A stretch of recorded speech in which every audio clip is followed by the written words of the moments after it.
In the Ardell territory, a small provincial estate, no different from a magical wasteland, becomes the birthplace of a child, our main character. Amidst the jungle stands a mansion, surrounded by beautiful green forests that seem no less than heaven itself. With the birth of the child, a new atmosphere of joy is created within the family. The maid immediately informs the child's father, creating a separate celebration within him to go see the child. The nurse, smiling, informs the delighted mother that the heavens have really favored us, my lady, and joyfully announces that it's a boy. The mother cradles the baby in her arms, playing with his hands affectionately, and remarks that he looks just like the landlord. The nurse asks the mother if she has thought of a name for the baby. Luin's mother had already chosen his name beforehand, declaring that they would name him Luin Ardell. The baby is born perfectly healthy and robust, with a very charming appearance. Upon seeing Luin, his mother is filled with hope that he will become the light of the world. Luin stands out as different from others right from birth. The scene shifts to a few years after Luin's birth, where he is mentioned in a library, engrossed in reading a book. Behind him stand his father and their friend, engaged in conversation. His father requests his friend, "Please do your best and patch up good maritime resources." Luin overhears their conversation. In response, his father's friend assures him, "Of course, I will take care of it, my lord." Luin interrupts them and calls out to Mr. Beggins. Both Luin's father and Mr. Beggins turn to look at Luin, and Mr. Beggins asks him, "What is it, young master?" Luin tells them to avoid going to the street near South Mountain, as the mana flow there is very strange. Mr. Beggins doesn't quite understand Luin's words, and they leave from there. The weather turns very bad the next night, with dark clouds covering the sky, heavy rain pouring down, and lightning flashing brightly. To escape the rain, Mr. Beggins is seen running towards the mansion gate. Upon seeing him arrive, Luin's father scolds him, saying he was very late and he was worried about him. Once inside the mansion, Mr. Beggins takes a deep breath of relief. He apologizes to Luin's father, explaining that he had chosen a longer route, which made him late. Hearing this, Luin's father becomes concerned and asks if something happened on the way. Mr. Beggins explains that he narrowly escaped a bad situation because young master had warned him beforehand. Luin's father doesn't fully understand, so Mr. Beggins elaborates, saying that as Luin had told him to avoid the street near South Mountain, he followed his advice.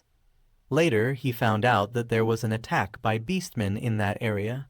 Luin's father is left astonished by Mr. Beggins' revelation, while Mr. Beggins is greatly pleased that he was saved thanks to young master's warning. He expresses his gratitude and mentions that those who had gone near that area had to face significant difficulties. Upon hearing this, Luin's father is lost in thought. Mr. Beggins gestures towards Luin and asks, "Do you think the young master can feel the mana in the air?" However, Luin's father isn't sure about Mr. Beggins' suggestion.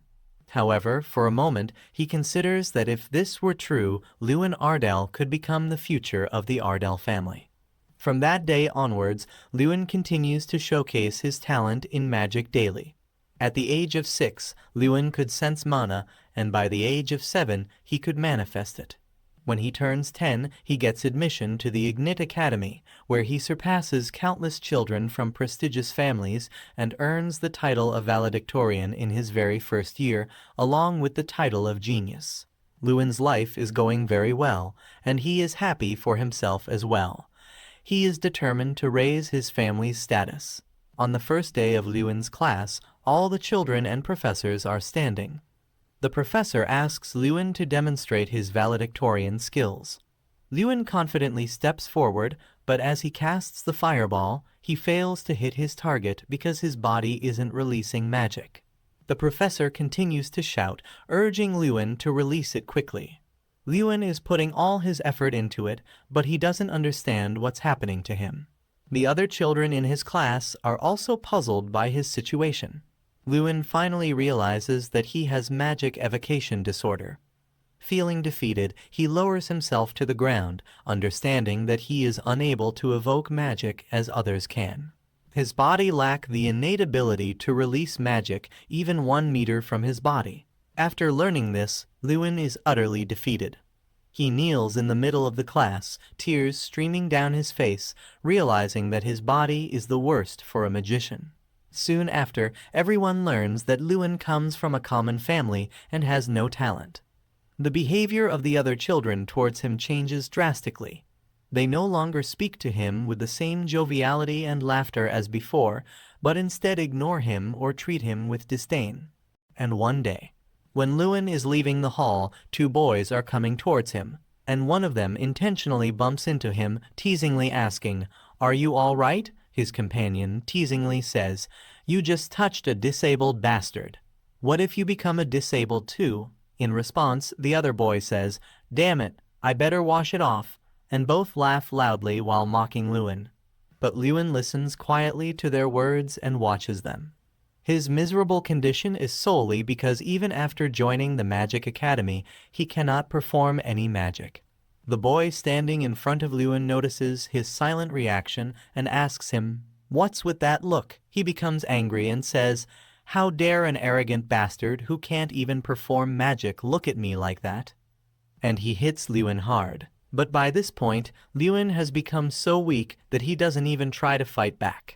After this incident, he goes outside alone and sits down, crying loudly to himself, wondering if he will ever become a magician. Luin Ardell. The name that had enrolled into the academy with the best grades. The name that was more promising than anyone else. The name that was more diligent than anyone else. All of it becomes meaningless because of a curse.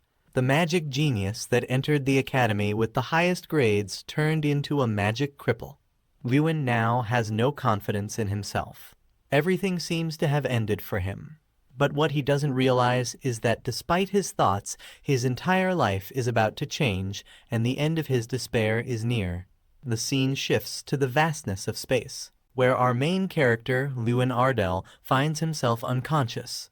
When he opens his eyes, he is disoriented, unable to understand his surroundings. He feels as though he is swimming in the depths of the ocean. As he tries to comprehend his whereabouts, a system window suddenly appears before him, stating that he is an incarnation of Draka, the destroyer of worlds. After reading the system window, Luin is unable to understand anything because he is still unconscious and he doesn't comprehend what is happening. When he regains consciousness a while later, he is extremely surprised to see a towering figure before him with glowing red eyes. It seems like a dream to him. As he carefully observes the figure, it seems like the figure is perhaps trying to say something, but our MC cannot hear anything. But all of this begins a few hours earlier when our MC is in the Ignit Academy training hall taking his practical test where he is struggling to perform well. Professor Heidel, the combat magic instructor, calls out Luin Ardell's name and instructs him to cast a fireball and hit the scarecrow, just as he had explained earlier. Luin steps forward to take his test, feeling the gaze of all the other students and the disappointment in his professor's eyes. He feels frustrated because casting a fireball is something any academy student can easily handle. But our MC is not as capable in magic as the others, making this task very difficult for him. All eyes are on him, but he feels deeply disappointed. He lowers his head, wondering if he can do it this time. Even his professor can't help but notice his distress and urges him to start quickly. Luin, upon hearing his professor's words, prepares to cast the fireball in his hand. As he casts it, a small flame flickers in his hand, boosting his confidence a bit. He tells himself that he must do it this time, no matter what. As his confidence grows, the size of the fireball in his hand increases, becoming quite large. The other students in the class become nervous seeing the size of his fireball, as they can't believe that such a large amount of mana is even possible for a human. Even his professor is watching him closely. Luin, feeling confident, prepares to hit the scarecrow with his fireball. But as scared as he is, his fireball disappears, yet he doesn't want to show himself as defeated. He tries casting fireball again, but his mana has been depleted significantly, and he starts feeling nauseous upon trying again. Due to this setback, his confidence plummets again, and he tells his professor that he can't do this test. However, his professor doesn't listen to him and insists on him trying again. Luin, though, lacks any confidence in himself. His professor explains to him that he is now a graduating class student, and if he can't handle even such a simple magic, he might not be able to pass the graduation test. Luin is also deeply disappointed with his performance and feels that he may have been made for failure. However, suddenly, a different kind of confidence builds within him, and he apologizes to his professor, assuring him that he will practice hard to perform better next time. Seeing his performance, the other students in his class are talking among themselves, making fun of him, suggesting that maybe he can't do anything and gossiping about him, teasing him relentlessly. Luin overhears their conversation and reflects on how he, a humble local nobleman, joined the academy as the valedictorian, which may have caused envy and jealousy among his classmates. He knows he can handle the bullying from these students, but inside he feels hopeless. For the past 6 years, he has been trapped in a curse, causing him great distress due to his Manga Evocation Disorder. As the exam ends, all the students gather in the academy corridor, discussing the exam with each other. Luin arrives at the corridor and is immediately greeted by 2 students who start teasing him. They continue their taunts for a while, but Luin tries to ignore them and walks away, attempting to keep his composure. However, when they start mocking his family, Luin loses his temper. In a fit of rage, Luin turns around and delivers a powerful punch to one of the boys, causing him to bleed profusely from the mouth and fall to the ground. Despite being knocked down, the boy doesn't relent and tries to retaliate, while his friend also moves forward to attack Luin. However, Luin swiftly dodges the incoming attacks and delivers another strong blow, sending the second boy flying backward. The blonde-haired boy, infuriated by the altercation, begins to cast combat magic, launching lightning attacks at Luin, intent on harming him in retaliation for his friends. The professor also witnesses the situation and immediately rushes forward from behind to save Luin. Luin finds himself unable to move his body, and despite his professor's attempts to stop the blonde-haired guy, his pleas fall on deaf ears. The blonde-haired guy launches his attack on Luin, and Luin feels like everything might come to an end. But when he opens his eyes, he finds himself in a space before Draka, where he discovers a new artifact. Confused and disoriented, he struggles to understand what is happening and what course of action to take next. Luin hears a voice calling his name, feeling like Draka is calling him. When he opens his eyes, he sees Helen, a high-class healing magician, repeatedly trying to wake him up. As Luin sees Helen in front of him, he becomes eager and starts asking her where he is and gets up from the bed to leave. But Helen stops him from getting up and tells him that he is in the recovery room. Luin begins to feel dizzy and sits back, holding his head. He wonders if he might have died and feels extremely confused about what he was seeing a while ago. To clear his confusion, Luin asks Helen how long he had been unconscious. Helen replies that it had been nearly a day and tells him that he was fortunate to have survived because there were no signs of injury on his body from the lightning bolt, neither any wounds nor any damaged organs. Helen herself is a bit amazed because she has never seen anything like this before. Hearing Helen's words, Luin is astonished because he knows very well that being hit directly by a lightning bolt usually results in the entire body being engulfed in flames within seconds. As Luin continues to examine his body, he hears the sound of the door opening and sees his professor entering to meet him. Upon seeing his professor, Helen excuses herself and leaves.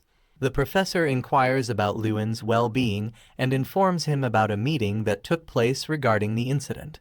It was decided to expel Ben Folt for using offensive magic with the intention of causing fatal harm and spreading false rumors about the Ardell family. Luin, in a somber state, confesses his own fault to the professor. The professor assures him that he will also receive punishment, explaining that he will have to participate in volunteer service at the academy for a month. After conversing for a while, a question has been lingering in the professor's mind for some time, and he finally asks Luin if he has any artifacts. Luin feels disheartened by the implication that if he had such an artifact, he wouldn't have ended up in this situation. He wonders why the professor is asking him this question. Upon hearing this, Professor responds by saying that a red light had surrounded his body just before the lightning bolt was about to hit him, which seemed to be protecting him from Ben's magic, an artifact-like protection. Luin is already deeply confused about many things and doesn't understand what his professor is referring to. Upon hearing about the artifact, he starts to wonder if it could be related to the strange dream he had seen a while ago. However, he pushes aside his thoughts and assures his professor that he is certain he doesn't have any artifact. His professor listens to his words but doesn't provide any response, simply saying okay before leaving. Luin finds his professor's behavior somewhat peculiar and wonders if something is going on in their mind. He focuses on the matter and tries to recall the voice he heard earlier, concentrating hard until he remembers the status window. As soon as he thinks about it, the status window appears, causing him to panic and try to retreat. In the midst of his panic, Helen enters the room with a report and becomes alarmed at his condition. Luin gestures towards the status window, asking Helen if she can see it too. Helen becomes flustered upon hearing Luin's words, thinking that something might be wrong, and she doesn't see the status window. Upon hearing Helen's words, Luin becomes even more anxious. The system window then appears again, revealing that magician Draka's world had ended when he attempted to harness the infinite strength behind the waterfall, as it was his only power, the ability to evoke mana since birth. Luin has become an artifact of Draka, which can protect the status windows and increase his power limitlessly through quests. His current strength is 150 plus, ability 100, and wisdom 1e 550. Realizing that only he can see the system window, Luin makes up an excuse and lies to Helen. Helen, not finding it amusing, insists that everything is normal according to her report, and Luin can return to his dorms. Luin thanks her and she leaves. However, Luin is still lost in thought. Despite the lightning bolt incident, he feels perfectly normal. He thinks about the man who appeared in space with red eyes and remembers that the status window revealed he was Draka's incarnation. This leads him to wonder if Draka's artifact transferred to him somehow. Luin, after leaving the hospital, heads to his training hall at night. There, a status window appears, presenting him with a quest. It instructs him to increase his body's strength by performing 100 punches, 100 spins, and 100 kicks. Although Luin doesn't find the training task particularly challenging upon seeing the status window, he wonders how it can help him become a magician. Nevertheless, he feels motivated by the status window and begins his training according to its instructions. As Luin continues his training, he realizes that even the slightest mistake is not counted in the system window. Therefore, he begins his training with proper form, and as the night progresses, he becomes quite exhausted, struggling to catch his breath. Despite the fatigue, he feels immense joy after completing his training, with sweat dripping from his face as a testament to his hard work. Upon finishing his training, a system window appears, granting him a plus 10 strength boost and unlocking a new skill. After receiving the new strength, Luin senses a new power coursing through his veins, initially feeling somewhat strange to him, but fundamentally more profound than mana. He tests his newfound strength by quickly striking the nearby scarecrow, realizing that he has become significantly stronger. His speed, air resistance, and destructive power have all increased, making him much more powerful than before. Excited to train his new skill, Luin opens his status window to see that the name of his new skill is Force Circle Passive, which replaces mana with strength. This discovery motivates him even further to explore and develop his new abilities. As Luin reads further, he feels a bit confused and wonders if his mana will indeed be replaced by his strength. He tries to feel his heart, as those who feel and study mana typically have mana circles around their hearts. These circles play a crucial role in releasing and strengthening mana, with their number increasing based on the depth of the mana and the magician's ability to control it. Luin had 4 mana circles before, slightly more than usual for his age, but they were of no use to him due to his disability. Now, with the introduction of Force Circle passive, Luin contemplates what this means for his magical abilities and how it will affect his future as a magician. As Luin tries to feel his mana circles, he senses something unsettling. His mana circles have disappeared, replaced by the swirling energy of the Force Circle. At first, he's taken aback because it's uncommon for a magician to lack mana circles. This realization leaves him feeling anxious about what the future holds for him as a magician. Despite his initial apprehension, Luin tries to reassure himself that panicking won't help, and that he needs to focus on understanding this new development. With determination, he creates a fireball in his hand to test his new ability. Luin is amazed to find that the firebolt cast from his practical test is significantly larger and more powerful than usual, casting at an incredible speed. This revelation shocks him, and he realizes that this power must be from an artifact, instilling him with newfound confidence. He becomes so engrossed in using his newfound power and the intensity of his training that he loses track of time. Exhausted from his efforts, he falls asleep right there in the training hall, unaware of when morning arrives as he sleeps on the floor. Luin realizes the situation when he finds himself surrounded by his classmates, who are making noise and seem relieved to see him awake. Sensing their concern, he reassures them that he simply fell asleep due to exhaustion. However, his classmates find his behavior strange, especially when they notice the training scarecrow standing charred and burnt nearby. They can't quite grasp what Luin might have done, but they hesitate to trust him fully as he seems weak and unreliable in their eyes. Luin responds to Jason's inquiry about sleeping in the training hall by explaining that he simply got exhausted from training. Jason, being from the renowned Damon family known for their casting and mining skills, contrasts with the other students who treat Luin poorly. Despite his reputation for being a bit of a wild one, often indulging in alcohol and the company of girls, Jason treats Luin kindly, which sets him apart from the others. As Luin sits in the bathtub, contemplating his recent quest, he opens the status window to review the requirements. He learns that he needs to intensify his training, with a focus on improving his kicks, both regular kicks and spin kicks. Despite feeling a bit overwhelmed by the increased demand, Luin is determined to rise to the challenge and commit to his daily training regimen to enhance his skills further. Luin feels a bit disheartened by the thought of the rigorous training required to become a magician. However, he persists with determination, dedicating himself to intense training for a month straight. He understands the consequences of missing even a single day of training, as it would reset his progress to 0. Despite the challenges, Luin finds satisfaction in seeing his strength and power continuously increase through his efforts. He's relieved that the training requirements don't exceed 3,000 times, as surpassing that limit would seem daunting, and perhaps even life-threatening.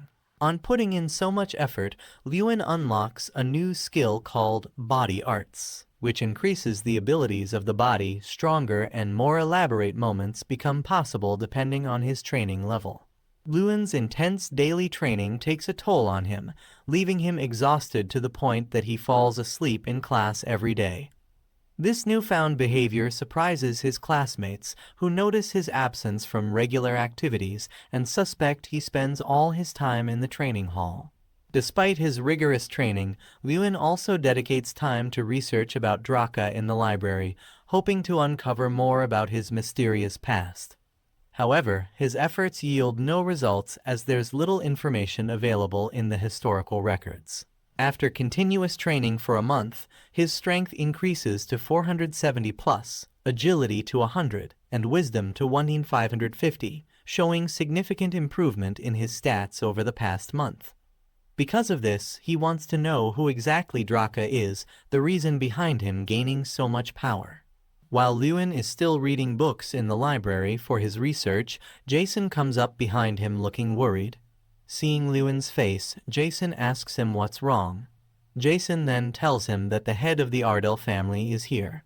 Upon hearing this, Luin is filled with excitement and rushes over, because the head of the Ardell family is none other than his father. In the hall, he sees his father and his professor conversing. His father is delighted to see him, and they both quickly rush over to each other. Luin and his father sit down in chairs to talk, and Luin asks his father about the events of the past 6 years since he was admitted to the academy at the age of 10. His father is pleased to hear him and tells him that everything is fine. Luin then asks about the well-being of his sister. His father informs him that she is doing well and has grown up, currently learning swordsmanship as she wants to protect brother. Luin feels a bit embarrassed upon hearing this. Luin's father mentions that Luin's sister has always been bold since the beginning. Luin understands the reason for his father's visit and assures him that he is doing fine both physically and emotionally. Upon hearing this, his father expresses the reason for his visit, intending to persuade Luin to quit the academy and return home. However, Luin assures his father that there is no need to worry and promises that if he doesn't perform well in the next practical test, he will heed his father's advice and return home. After hearing his son's words, Luin's father trusts him completely and understands his determination, then returns home after talking for a while. And finally, the day arrives that Luin has been waiting for eagerly, which is the day of the exam. In the classroom, all the students are seated, taking their exams, and their teacher warns them sternly that any illegal activity will result in immediate failure. Luin's school exams are divided into 2 parts, the written and practical exams. The practical exams are further divided into 4 parts, including targeting magic power measurement, actual combat, and one-on-one combat. Luin has always struggled with Magic Evocation Disorder, which has prevented him from scoring well in the practical exams over the past 6 years. However, he has consistently performed well in the written exams. In the practical exams, the prestigious family of Garryhill always takes the first place. But Luin has full confidence in himself that he will change his record of the past 6 years and come first in the practical exam. A few days after all the return exams are over, preparation for the actual practical exam begins. Jason approaches Luin with great concern and asks him if he has prepared for today's practical exam. He is worried because Luin has been acting very strangely for the past few days. Luin reassures him, saying, "Yeah, I will try to approach it in a new way." Hearing his words, Jason feels confident in him and becomes very happy. From behind, the blonde-haired guy comes with his friends and starts mocking Luin. Despite listening to his words, Luin doesn't get angry and stands there calmly. The blonde-haired guy continues to poke Luin repeatedly and says, "If you don't want to embarrass yourself, you should give up on this exam right away." Luin stands quietly in front of him, denying his words. Luin, calm in the face of the situation, doesn't react to the blonde-haired guy's anger, which only infuriates him more. He angrily tells Luin, "I will show you what I'm made of in the 1-versus-1 combat exam later, so look forward to it." The practical exam begins with the first exam being the multiple target shoot-down exam. The method of this exam is quite simple. The examinee has to hit as many targets as possible with just one cast. However, this time, there is a slight change in the exam method compared to the previous one. The difficulty of the exam has been increased, and unlike last time, the targets are not stationary. Instead, they are moving. One by one, Professor Elric, who is responsible for the magic portion making, along with being Mikkel Garahill's uncle, calls the students to take their practical exams. Due to the increased difficulty of the exam, the students are struggling to score well. Then it's Mikkel's turn, and upon seeing him, Professor Elric is delighted and confident that he will perform well. However, in Mikkel's mind, the thought that Luin will lose badly persists, and he casts his power. Upon hearing Elric's voice, Luin starts hitting the targets, performing exceptionally well with his powers. All the students cheer for him, impressed by his remarkable abilities. Upon seeing Mikkel's performance, Elric is delighted and goes to Dean Tyrion Ignit to congratulate him. expressing that Mikkel could become the pride of their academy if he continues performing like this. However, the dean doesn't pay much attention to his words, instructing him to remain silent and leave. But Professor Heidel stops them to watch Luin's performance. Upon hearing Heidel's words, the dean asks, "By Luin, do you mean Luin Ardell, Professor Heidel?" To think he was still attending the academy. In that case, considering his passion, let's sit down.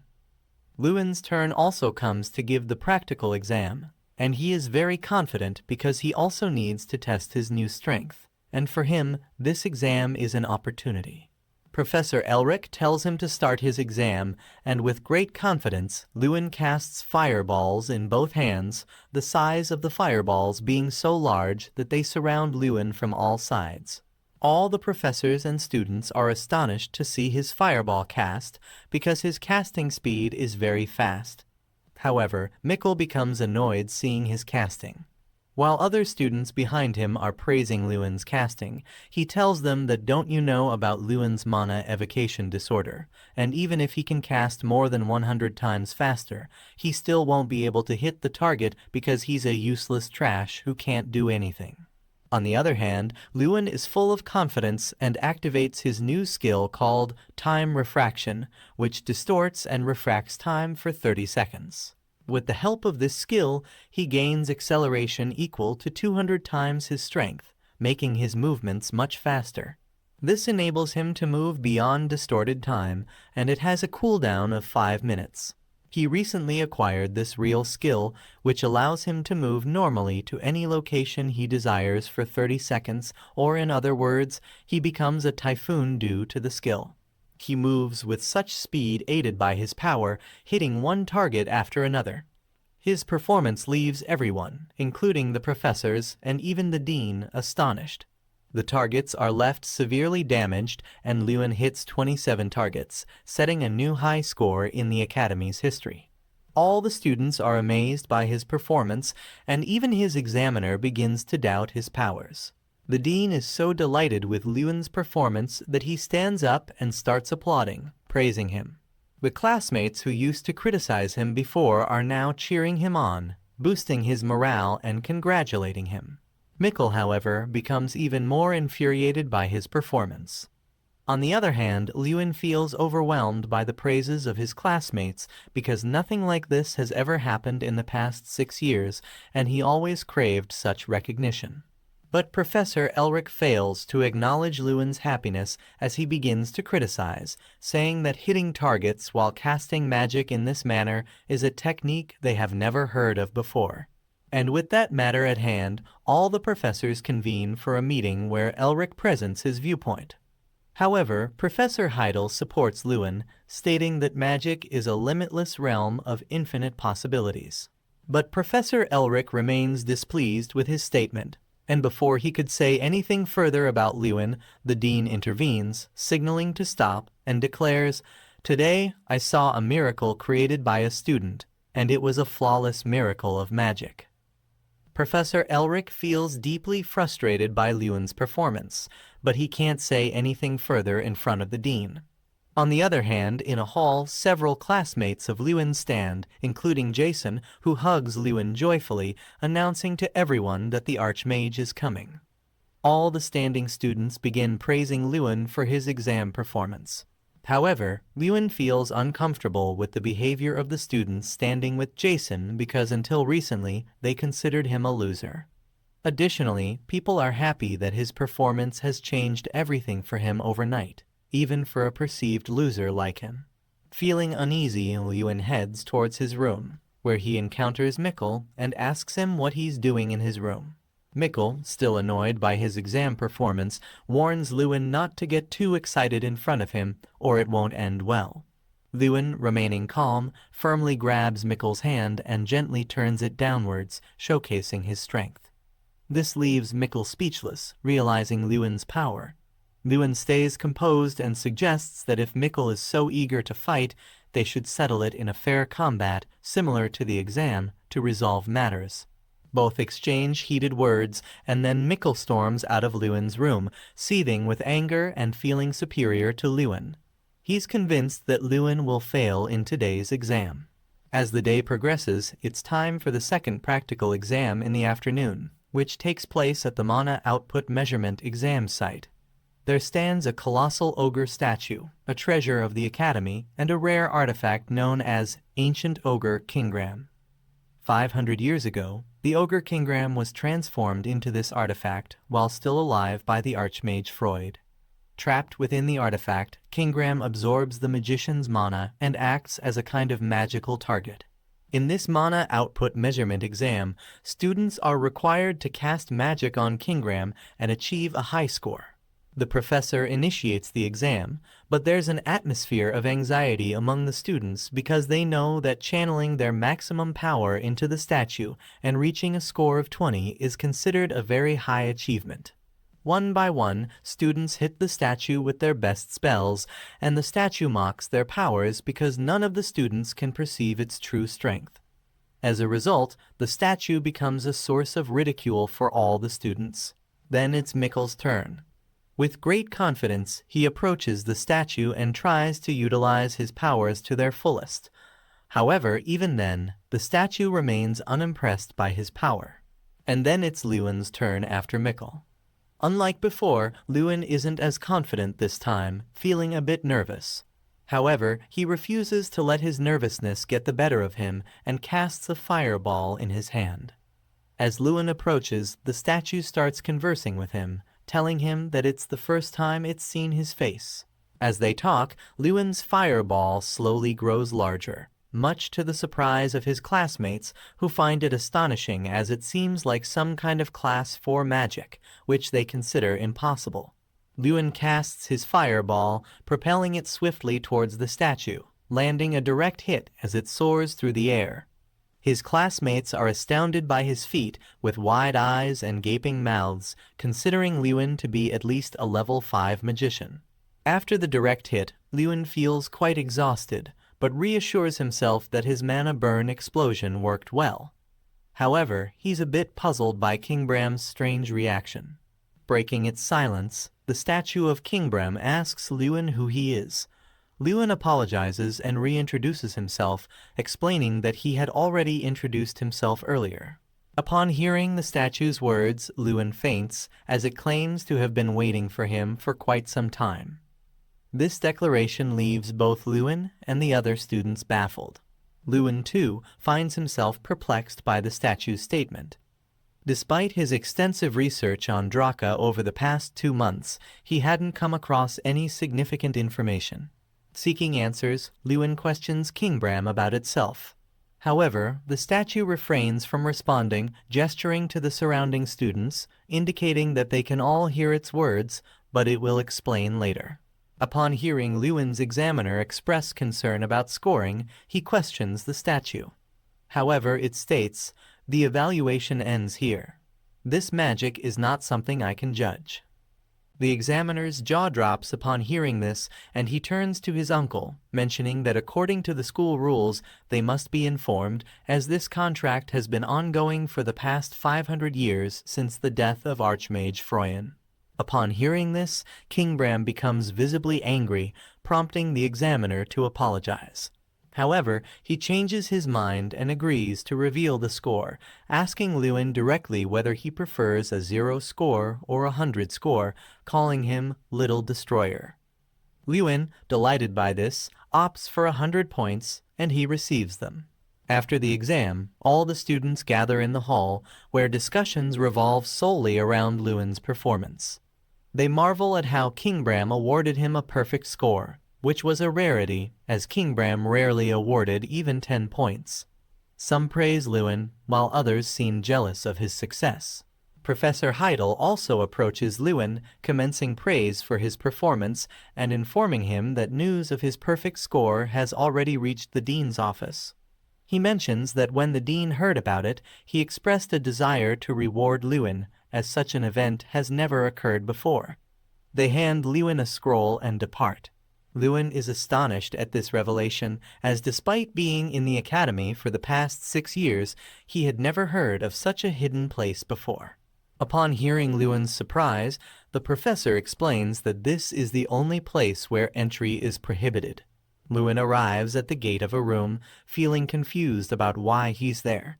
He asks the professor if this is the entrance to the artifact room and if only he can go inside. The professor confirms, urging him to enter alone while they wait outside. Opening the gate, Luin steps inside, feeling a bit anxious. Inside the artifact room, he sees several iron statues on both the left and right sides, with a shadow looming ahead. The room resembles a magic warehouse, reminiscent of Archmage Luin Ignit's style. Luin finds himself lost in his thoughts when he hears a voice behind him. He turns around and sees King Bram's figure amidst the shadows. King Bram tells him, "You don't yet know your true worth." At first, Luin is startled to see King Bram there and wonders why he's there. But then he questions why King Bram is no longer just a stone statue. King Bram dispels his confusion, explaining that this is the only place where he's allowed to use his body, thanks to the ancient mana that fills this room. Luin is perplexed by King Bram's words and asks about his true worth, to which King Bram responds that Luin doesn't even know his true value. Rather, he's using the artifact just like Draka, the player. This revelation leaves Luin stunned. King Bram then inquires how Luin obtained this rare artifact and what his relationship with Draka is. However, Luin himself doesn't have answers to these questions, which he admits to King Bram. King Bram begins to explain how Draka aspired to become a god-like figure during a visit to the Skypeak tribe, King Bram's own tribe.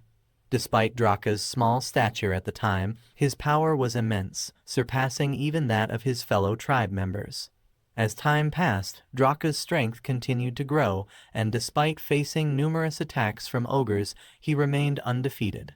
As a result, the ogres began to respect him, and he started living among them, eventually becoming a member of their tribe. Draka even appointed King Bram as the next tribal chief and taught him both language and magic over nearly a century. Luin, hearing King Bram's explanation, becomes fascinated, wondering how a human being could live for 100 years. King Bram clears up his confusion by revealing that he wasn't a human being but a black dragon from Dracagania.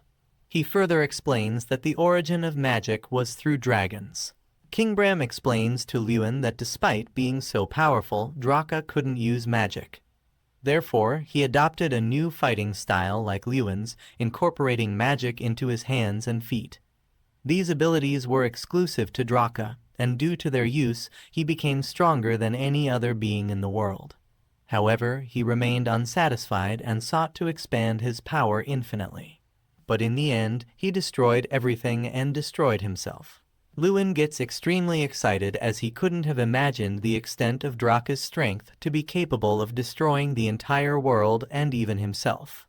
As they converse, a status window suddenly appears, revealing to Luin that he has achieved a breakthrough in tracing Draka's traces.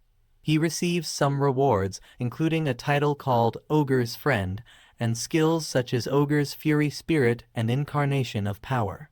Another status window reveals that due to the title Ogre's Friend, Luin will be safe from hostility from ogres, allowing him to communicate with them.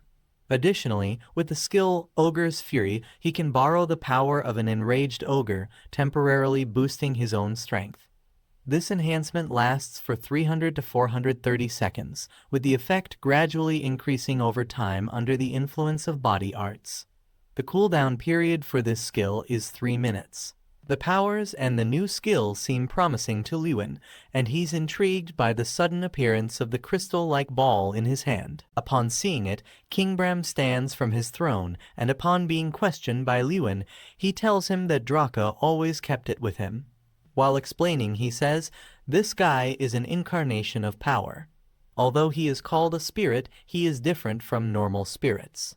He has a nasty temper, and would ask Draka for infinite power every day. However, if you satisfy his desire, he will also promise you infinite power." He also says that there is no need to worry too much, and it looks like he is going to wake up now. The crystal ball held in Luin's hand begins to crack like an egg and starts to glow, and from within emerges a bear. Upon hearing this, the bear gets angry but starts shouting at him. Luin finds his behavior very strange because he appears to be a small, cute bear cub, and the bear tells him, "How dare you compare me to a bear?" and explains that he is an incarnation who can take on any form he desires. He says, "Wait, let me show you my power," and his eyes begin to sparkle. He tries very hard but cannot do anything and ends up confused about where his powers have gone. Then he starts shouting at Luin, saying that maybe it happened because he incarnated while being hungry and demands food. Luin tells him that he doesn't have anything to eat right now, which makes the bear very angry, and he says, "Why is my master so weak this time?" and falls asleep on Luin's palm while shouting. Luin, however, becomes very confused by his strange behavior.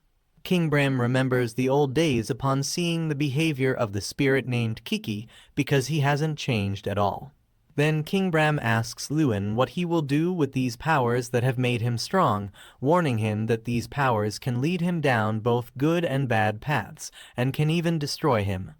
Therefore, he asks again what Luin will do after becoming strong. Luin tells him that he only wants to become powerful so that he can protect his people from demons and uphold the honor of the Ardell family, as many people make fun of his family name. There is a confidence and a different spark on Luin's face that makes King Bram sometimes trust him. After a while, Luin heads to the training hall of the Academy, where he tries to awaken Strang by tempting him with food. Strang immediately wakes up upon hearing about food and becomes excited. The food Strang eats grants Luin power obtained through quests. When Strang eats, a status window appears explaining that Strang is the only spirit in the physical world that responds to the most primitive essence of strength and grows stronger as his vessel grows stronger, sharing everything with his vessel. In the past, he had challenged and destroyed 7 thrones along with the Black Dragon Dragagonia. Strang's unique skill is Companion Strangs, through which he can share opposition up to 100%. Luin also praises Strang for his useful skills. Luin starts to think that by reaching 31 stars, his strength will reach 3D100, but it still seems very low to him because Draka was several times more powerful, and so were the strong ones. Therefore, he gets lost in thought, wondering if there is another way besides quests to increase his strength. Strang becomes very happy after eating and tells Luin that's why he is here. But he makes a deal with him, saying, "If you want to know, then bring me a glass of water first." Luin gets angry upon hearing this because he is very serious, which Strang finds amusing, and he tells him, "There are many ways to gain more power, such as trying higher difficulty quests for better rewards. You can craft an item for yourself to increase your strength, or you can search for an artifact, or you can even boil the tendons of ogres to make elixirs." In the end, he tells Luin that he cannot do any of these things because he needs at least 1,000 strength for all of them, and his body won't be able to handle it. This annoys Luin. Strang keeps teasing Luin, but Luin realizes that he was feeling like he was getting stronger, but in reality, it's just the beginning. So he sets himself a goal to gain 1,000 strength. For this, he starts working hard every day, putting all his effort into his training. When he reaches 930 strength on the same day, the third trial of their academy, the real combat exam, begins.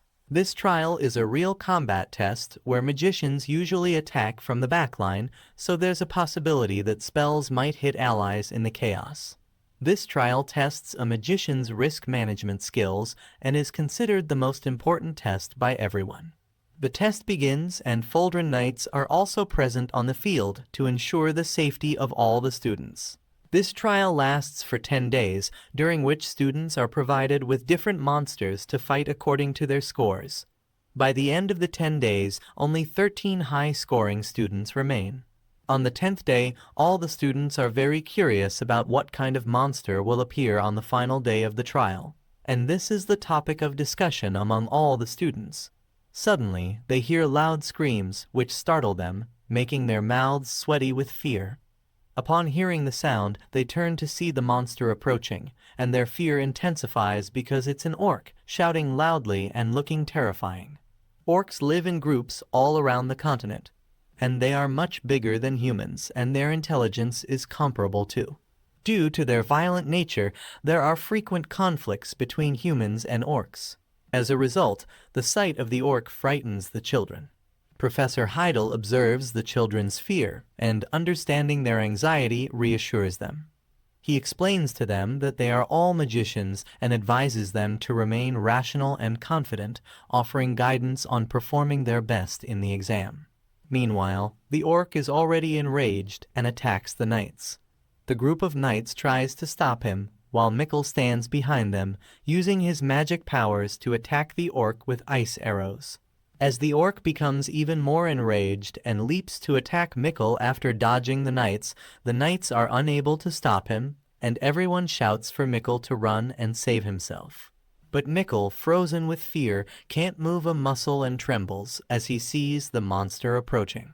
To save him from the imminent attack, Professor Heidel uses his power to create a prison tree, halting the orc's advance towards Mikkel. Terrified by the incident, Mikkel remains shaken and unable to move.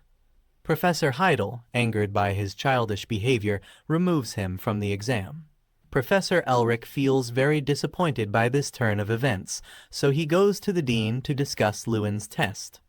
The professor suggests using an ogre monster for Luin's trial because he was the only student in history to score perfectly on the exam. However, his true intention is to humiliate Luin. The dean, persuaded by Professor Elric's sweet words, agrees to his suggestion. Although the dean feels a bit hesitant, he trusts that Professor Heidel and the knights will handle things properly. The dean is also curious about Luin's capabilities, which is why he ultimately agrees to Professor Elric's suggestion.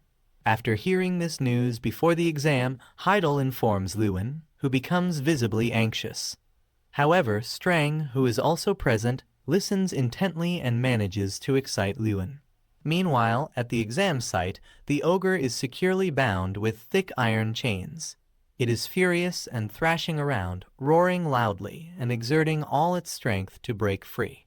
Even the knights observing are incredulous that a student could be so powerful that an ogre was summoned for their test. An ogre looks similar to an orc, but is much stronger. Ogres can crack skulls or twist spines with a single swing. Due to this, the knight in charge of supervising the ogre is worried, and he expresses his concerns to Professor Heidel.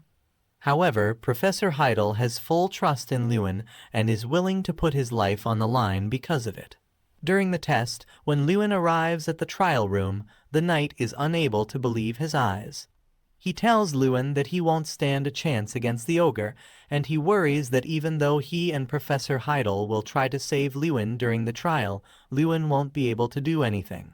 As Luin advances towards the ogre to begin the trial, the knight tries to stop him, warning that if he proceeds, they won't be able to save him. Luin responds by explaining that his magic technique is different from everyone else's, but the knight doesn't fully trust him. But without worrying about his words, Luin advances confidently, without any fear evident on his face, which the knight can also sense. This makes him understand that Luin is indeed different.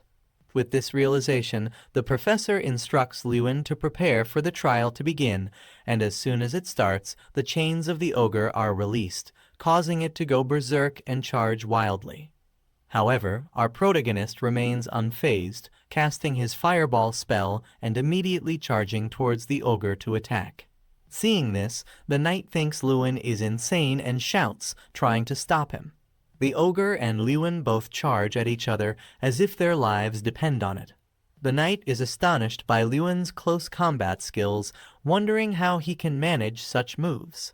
Luin hits the ogre with his fireball, causing smoke to engulf the area, making it impossible for anyone to see anything.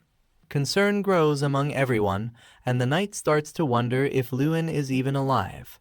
But Professor Heidel remains steadfast in his trust. Despite the clash, neither of them suffers significant damage. The knight places a hand on Luin's shoulder, urging him to retreat and warning that the ogre could take his life. However, Luin, full of confidence, refuses to back down, stating that this is his trial and he must complete it. With determination, Luin moves forward again, casting another fireball and devising a plan to get even closer to the ogre and target its weak points. Both the ogre and Luin advance towards each other rapidly. Seeing Luin engaging in close combat with the ogre, the knight is astonished because Luin shows no hesitation in fighting.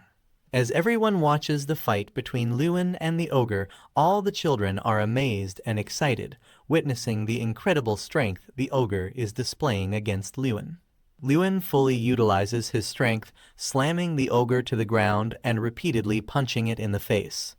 The ogre's condition deteriorates rapidly, and it eventually falls unconscious. After witnessing his performance, even Strang realizes that Luin is no ordinary boy. Impressed by the spectacle, all the children watching the fight become highly impressed with Luin.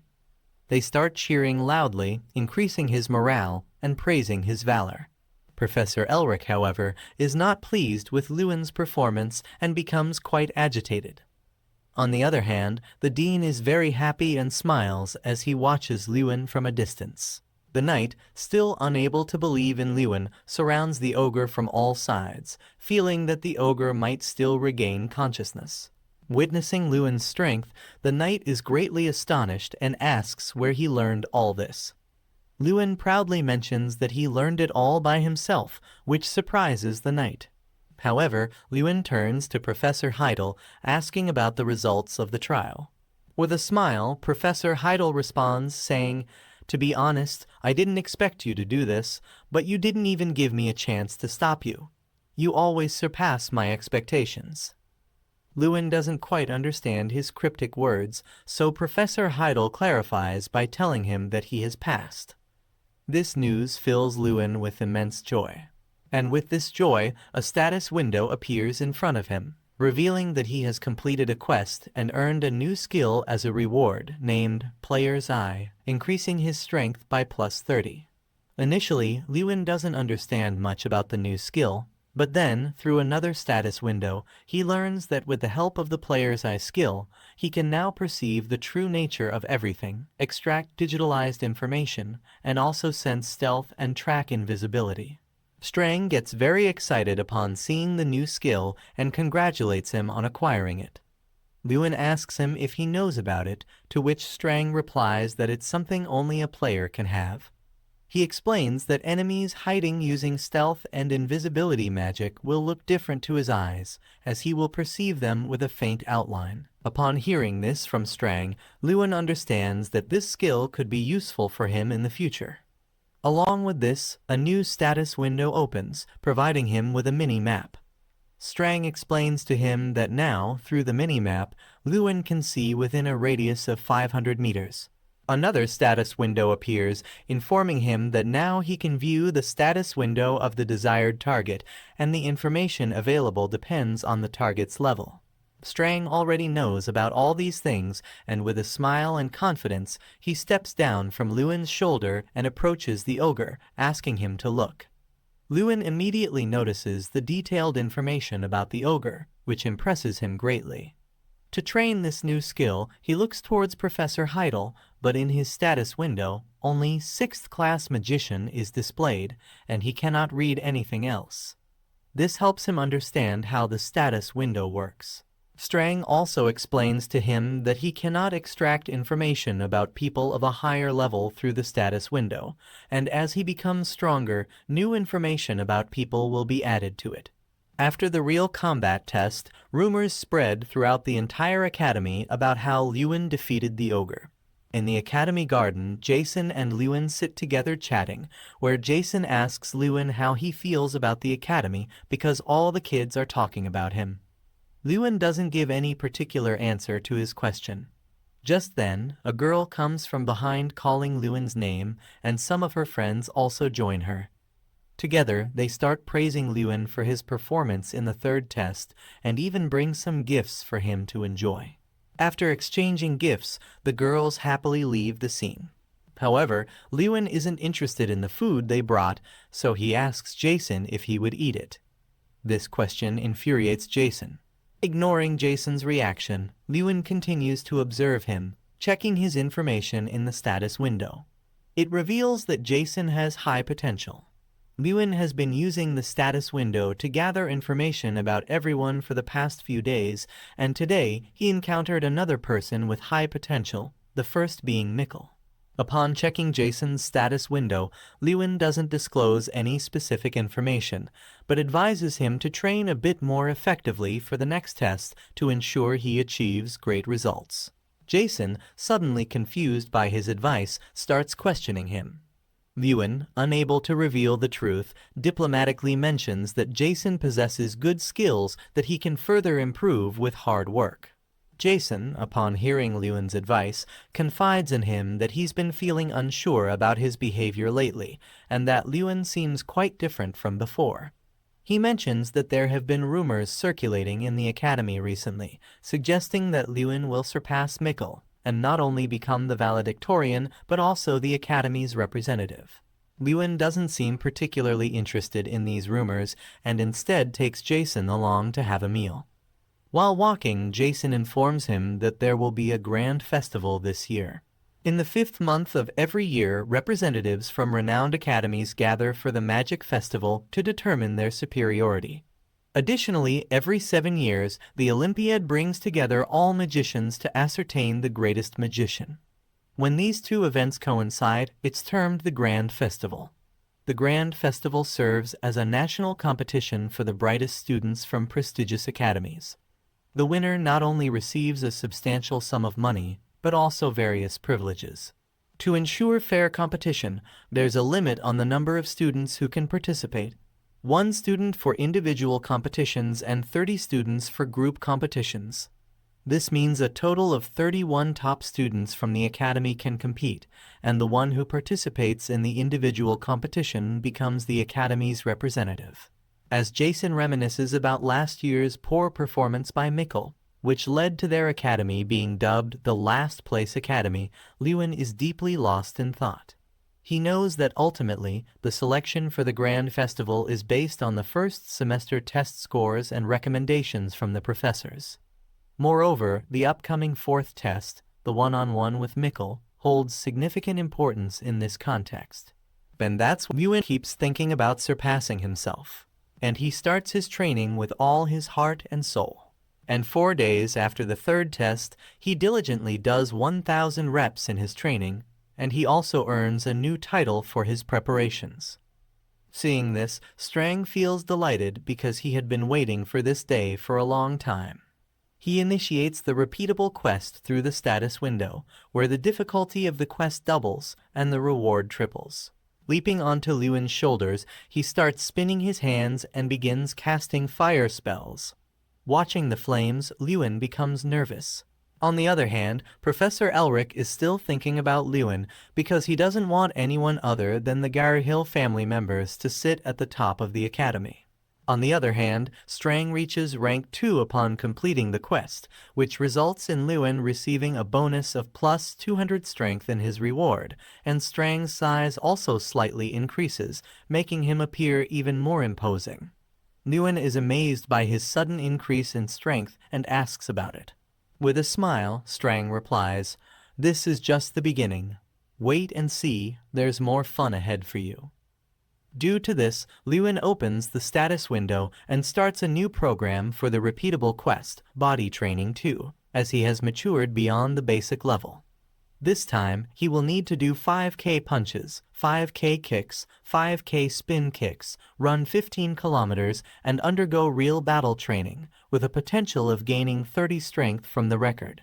Luin doesn't notice anything special in the status window, but he doesn't understand about real combat, so he asks Strang about it. Strang explains to Luin that now he can transfer into anything, but there are still some limits, and he mentions that he can even transform into a human, but it becomes difficult when he reaches rank 5. Luin becomes even more curious upon hearing this, so Strang transforms into a scarecrow to show him. Although Luin isn't particularly impressed, Strang hits him lightly, but explains that he was with Draka in this form and had helped a lot during real training. Luin's last real training quest is always with Strang. Strang tells Luin that from now on, they will train together every day. He explains that Luin is currently only a third-class magician, which is very weak, but once his strength regains, he will be able to transform into anything, like a demon or a dragon. Luin is very interested in Strang's words, so they both start real combat training. Strang transforms into a magician and tells Luin that even if his magic hits Luin, it won't inflict any damage, only knockback. Similarly, Luin won't be able to damage Strang. They begin training by exchanging powerful blows with each other. On the other hand, Mikkel is deeply worried and furious at Luin. He confides this to Professor Elric, who gets angry at his words. However, Mikkel is very cunning and starts to blackmail him. They have some secretive conversations about this. Elric eventually gives Mikkel a glass bottle containing awakening herb, which grows in the northern lands of Holucation. It's a rare and precious medicinal herb that some use to create special elixirs. Professor Elric tells Mikkel that if he drinks it, he will experience an awakening effect within his body, which will drastically reduce casting time. However, Mikkel knows about the harmful side effects, such as extreme pain and forgetting the differences between friends and enemies after drinking it. Due to this, he refuses to drink it. However, Elric mentions his family name and suggests that he might have to leave his family due to poor performance. Mikkel responds by saying that Heidel knows well about his powers. Professor Elric offers another reassurance to persuade him, providing assurance that he will handle the drug testing himself, ensuring that Mikkel's concerns about the special herb won't arise. Although Mikkel isn't entirely convinced by Elric's words, he still listens to him. Eventually, the final decision is made for the Van Comet test location, which is held at the Mana Barrier Hall. As usual, the hall is packed with excited spectators eager to watch the match.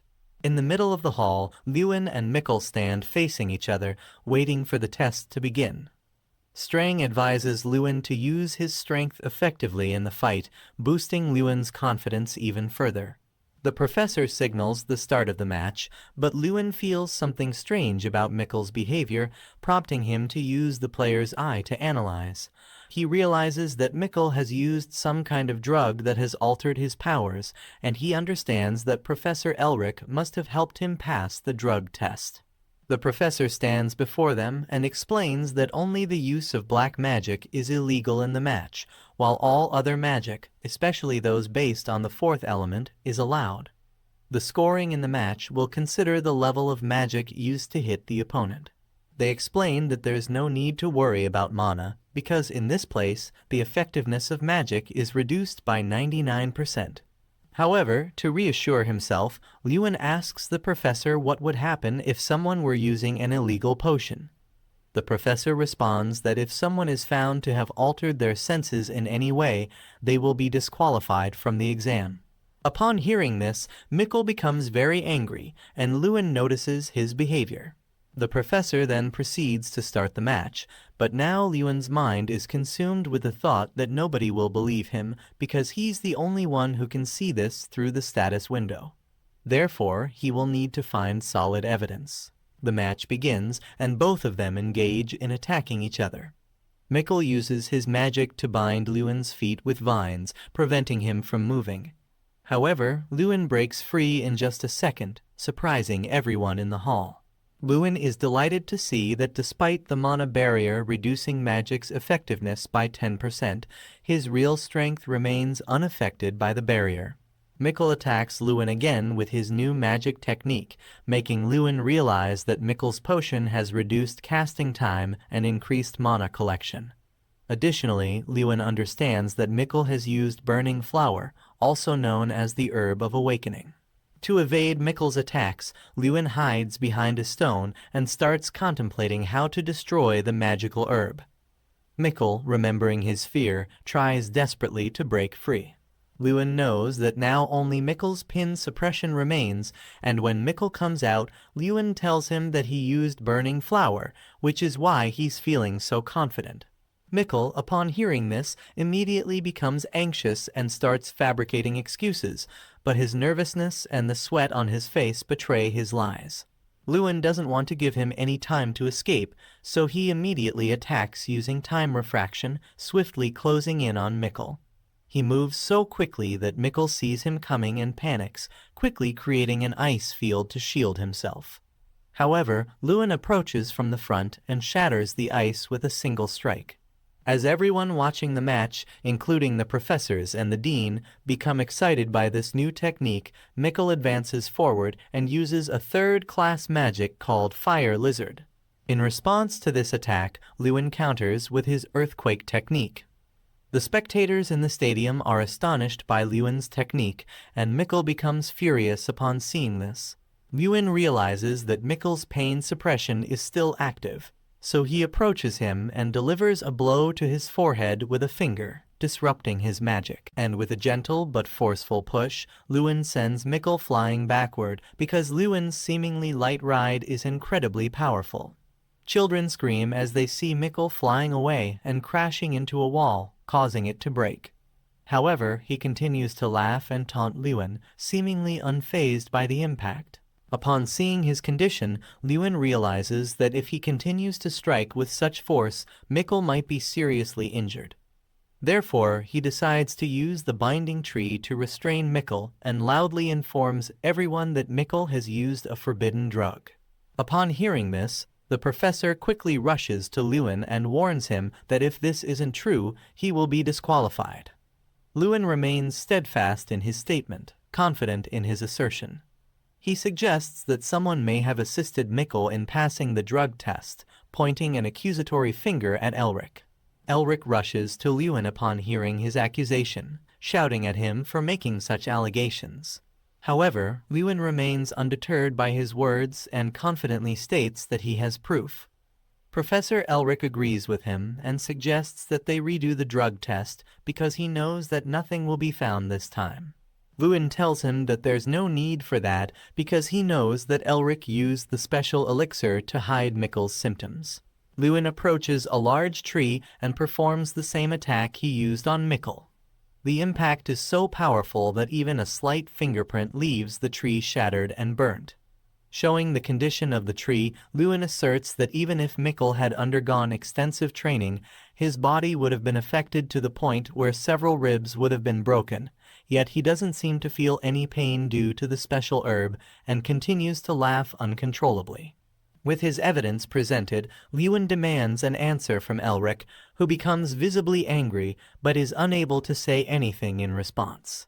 Amidst all this chaos, the dean arrives from behind, visibly furious at Elric's actions, and scolds him before taking him to his office. Subsequently, the fourth test passes swiftly like a storm. Professor Elric is fired and Mikkel is expelled. The corruption of the Garihil family is exposed, and Luin is given a new nickname by his peers, Expulsion Maker. Luin is summoned to the dean's office, where upon opening the gate, he witnesses a sight that is entirely new to him. Inside, he sees a field with a throne at its center, the throne of Terran, where the king of magicians sits. Luin's gaze remains fixed on the throne, wondering why he is there.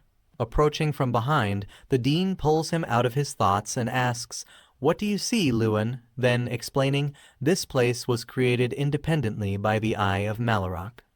He further inquires if Luin knows about the Eye of Malarok. As they walk through the field, they continue discussing, with Luin sharing what he knows about Malarok. He explains, he was the leader of the demons that first invaded the Frelaya continent. They say that he had the power to force a target to have visions of what they desired the most. Then he adds, and after the demise of Malarok, his body parts were produced into artifacts. Hearing this, Luin's heart fills with understanding, as they explain that the Eye of Malarok shows a person the world they desire to see. The realization that what Luin saw earlier was his own imagination intrigues him greatly, and he once again gets lost in his thoughts. The dean looks at Luin intently and asks if he doesn't want to know what he sees here. Luin, intrigued by this question, smiles in response, and the dean explains that Luin sees a world where students act like students and magicians act like magicians. However, he adds that it's not as profound as Luin might think. Then, the dean leaves the room with Luin. When Luin meets his friends outside, they are very happy because Luin has now become a valedictorian. His classmates and Jason are jumping with joy in this happiness. The next day, the dean calls Luin to his office for tea and tells him that he wants to ask him something, so he was called there. Luin agrees with him. The dean, while asking him, says, "But how did you detect that Mikkel used the burning flower among other stimulants?" Luin initially hesitates to respond, but then explains that he suspected the use of the burning flower because Mikkel appeared both aggressive and anxious, which he found to be abnormal behavior compared to his usual demeanor, as observed through mana barriers analysis. However, the dean isn't satisfied with his answer and questions why Luin seemed unsure at the time. This question troubles Luin, but he can't reveal his true abilities and tries to deflect by making excuses and attempting to convince them with his answers. The dean listens to Luin's words and begins to trust him. He reflects on Luin's young age of only 16 and his remarkable abilities. Despite the challenging circumstances, he believes Luin will have a bright future. Breaking his silence, the dean apologizes to Luin for the incident and promises that the Garahel family won't cause him any further trouble. With a warm smile, he asks Luin if he would be willing to be their representative in this year's grand festival. Luin feels ecstatic and honored by the opportunity presented by the dean. However, he expresses gratitude while respectfully declining the offer. He acknowledges that despite the prestigious nature of the role, he lacks sufficient experience due to his struggles with Mana Evocation Disorder over the past 5 years. Therefore, he believes he is not yet suitable to be a representative in the Grand Festival. However, the dean remains unconvinced by his argument and explains to him that he has been a judge at the Eclipse Festival several times, and in his opinion, Luin is worthy of becoming a winning candidate. He assures Luin of his full confidence and advises him not to be discouraged. Hearing the praise, Luin feels a bit embarrassed. The dean then explains to him that in the festival, he will be like a secret weapon because people don't have much information about him, nor are they familiar with his methods and strategies, which will give him an advantage during combat. Upon hearing this, Luin becomes very happy, and a renewed sense of confidence surges within him. Seeing the emotions changing on Luin's face, the dean asks him if he has made up his mind to participate. Luin enthusiastically agrees and assures him of his confidence. Just then, a sound of the gate opening is heard from behind, and upon turning around, Luin sees a knight. His face loses color at the sight. The dean explains to Luin that the body arts class will be more beneficial to him than magic, laughing, and that's why he called the knight as well. He is Golter Perante, the Knight Order leader of the Foldrin territory, one of the only 5 6th-rank knights that exist in Radian Kingdom. Luin sits down with Golter and begins talking. He tells him, "First, there are a few things I must confirm. You say that I heard from Professor Heidel that you are a special magician who has no choice but to fight at close range. Is that true?" Luin agrees with his statement. Golter continues, praising him further, saying, "From what I saw last time, your movement is quite good, concise, and devoid of unnecessary movement." He tells him that his movements can work on an ogre, but he hasn't learned martial arts, which a knight can easily discern by watching his fighting style. No matter how strong he may be, if his opponent uses body art, they can easily detect his movements by observing his shoulder and hip movements. Luin understands from Golter's words that he has only been practicing repetitive motions so far, which won't be very effective in a fight. Golter suggests they continue talking for a while and then immediately instructs Luin to start training. He takes him to the training hall, where he explains that for a knight, the most important aspect is their legs because they provide strength and enable the prediction of enemy movements to wield a sword effectively. He emphasizes that the first thing Luin needs to learn is to walk properly, as only then can he properly learn body arts and eventually master proper martial arts techniques. Golter then explains the heavenly martial arts technique commonly taught in knight training centers, which consists of a total of 36 martial movements, excluding sword techniques. Luin has a question for Golter, asking what benefit he will gain from learning all this since he has to come to the academy daily for his work. Golter explains that it's an investment for him, as Luin can connect with it later on. He further elaborates, saying, "I meet someone who seems like he would become a great magician, and if I could be of help to this future magician, wouldn't it be a worthwhile investment?" Luin understands his point and respectfully bows before him, saying, "I will be in your care, guest Professor Golter." Luin begins his training with Golter according to his instructions, putting in hard work and dedication. Golter quickly notices Luin's dedication and strength, especially when Luin is deeply impressed by the ogre he saw after the fight, despite it being broken. Under Golter's supervision, Luin continues his rigorous training for 3 weeks, and through the status window, he realizes that his skill in body arts has increased. He has now reached level 10. Moreover, he has attained a new title, Whole Body a Weapon. And as a reward the effects of the skill, the Magician of Madness will be enhanced. And as an effect of the Magician of Madness, now he can imbue every part of his body with magic. Luin's strength increases significantly to 2130 points due to his intense training, which he can feel in his movements. He also achieves a higher rank in strength. Both are very happy and excited about these developments. Luin, in his excitement, asks Golter, "The effects of mastering the heavenly martial arts are incredible though, aren't they?" Surprisingly, Strang can't believe Luin's rapid increase in strength, and he tells Luin that when he was with Draka for 25 years, he only gained 2,000 points of strength. He also says, "Isn't that just because of the gap in perception of time between a human and a dragon?" Just then, Jason comes running towards Luin, shouting for him. Luin, taken aback, starts to wonder what's happening. Jason arrives, slightly out of breath, and informs him that the list of participants for the Grand Festival at the Academy entrance has been posted, asking Luin if he hasn't seen it yet. They both immediately run to see the list with great enthusiasm. Luin is thrilled to find his name in first place, and many other children standing there, upon seeing Luin, become very happy and start congratulating him.